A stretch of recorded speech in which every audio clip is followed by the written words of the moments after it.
Remarkably, it's not until today, the 28th of January, that last July's general election could have been called. Of course, we all know the outcome, a vast Labour majority, which makes today a useful moment to stop and reflect and maybe even examine what Labour promised to achieve when they won that majority and what's actually been delivered. Well, they promised that they would prioritise growth, but in reality, GDP has stalled at zero with the worst growth in the G7. They said they'd be pro-business.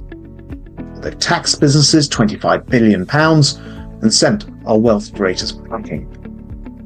They claimed they'd create jobs, but just like every Labour government in history, unemployment's been rising and those businesses have laid off people. They promised they wouldn't hit hard-working Brits with more taxes.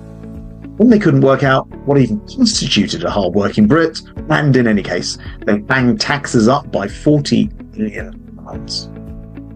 They assured us they'd tackle the criminal gangs behind small boat crossings. But in reality, they scrapped the Rwanda scheme, put nothing else in place, and to no one's great surprise, the second half of 2024 saw a surge in crossings.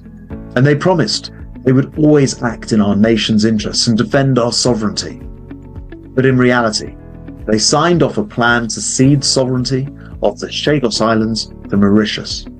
A deal that I outright refused to approve as Defence Secretary, and not only are they giving away British assets, but they want you to pay for the privilege of renting it back. So today, on what could have been the last day for a general election, it's already clear that Labour have had their chance with a vast majority, and they could have used it to do some good. But instead, they've chosen to let down Britain.